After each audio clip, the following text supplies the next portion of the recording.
सभी पांडवों के साथ में भगवान उन्हें लेकर के भीष्म के पास गए। वशिष्ठ, इंद्रप्रद, तिथि, कृत्सुन, असित, चक्षुमान, गौतम, अत्रि इत्यादि बहुत सारे ऋषिगण वहां पर विद्यमान थे। भीष्म पितामह कोई छोटी मोटी हस्ती नहीं थे, बहुत बड़ा नाम, बहुत बड़ा विशाल चरित्र जिनका था। नारद, धौम्य, बादरायण, व्यास, बृहद्बल, परशुराम जी जो स्वयं गुरु हैं वो भी खड़े हुए थे भीष्म पितामह को घेर करके। सभी लोग उन्हीं के बीच में पांडव पहुंचते हैं। अब देखिए भीष्म पितामह के ज्ञान की पराकाष्ठा एक श्लोक से समझिए। अहो कष्ट महो न्यायम यद्यूयम धर्म नंदनः जीवितुम ना हितम कष्टम विप्रधर्माच्युताश्रयः।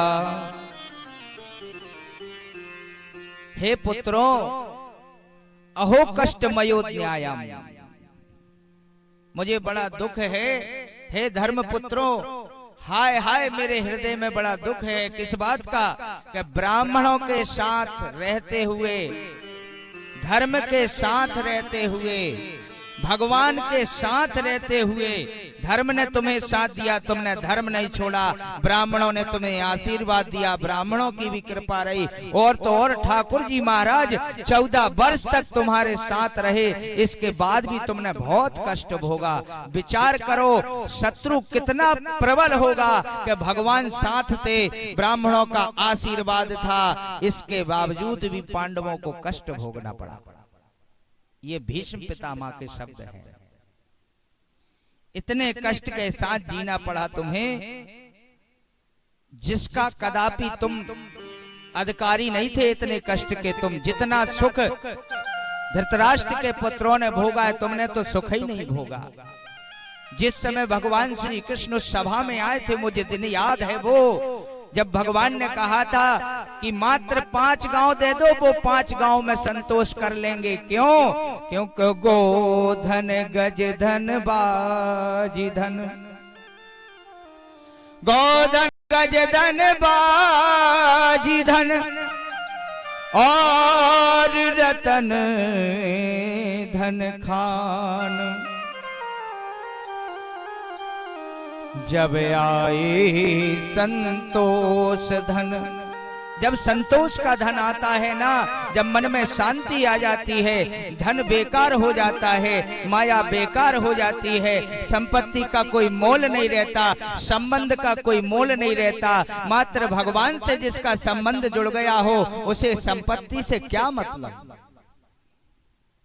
सब धन धूरी समान।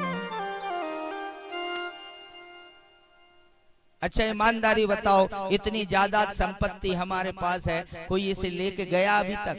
एक आध व्यक्ति का नाम बता दो, वो अपनो घर ले गए हो, अपनी जायदाद ले गए हो, अपने बेटा को ले गए हो, बहू को ले गए हो, परिवार है ले जाए, एक आध मित्र है ले जाए। मृत्यु के बाद क्या जाता है?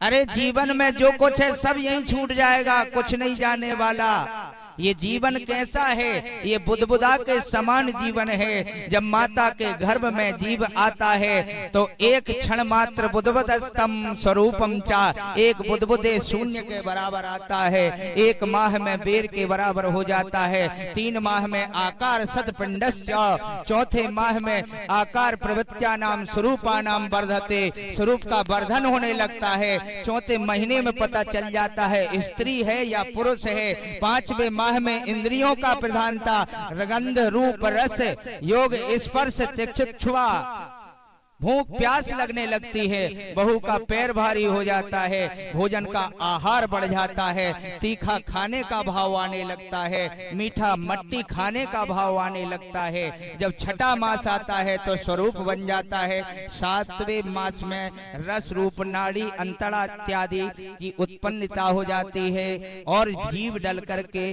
तैयार हो जाता है। नस नाड़ियां हृदय इत्यादि परिपक्व चलने लगते हैं। गर्भ में जीव 7वें महीने में हिलने लगता है।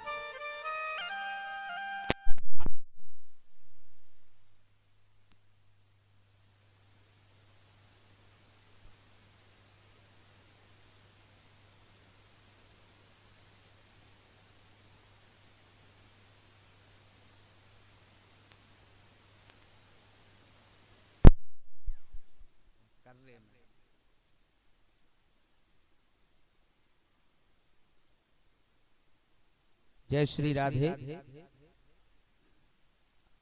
8वें महीने में जाकर के जीव करवट इत्यादि लेने लगता है और 9वें महीने में स्थिर हो जाता है। 9वें महीने में तुम देखना गर्भवती बड़ी घबराती कि वो तो अब हिला ही नहीं रहो, वो तो कुछ हलचल ही नहीं कर रहा। लेकिन ध्यान रखो, वो आपके किए हुए भोजन का रसपान कर रहा है।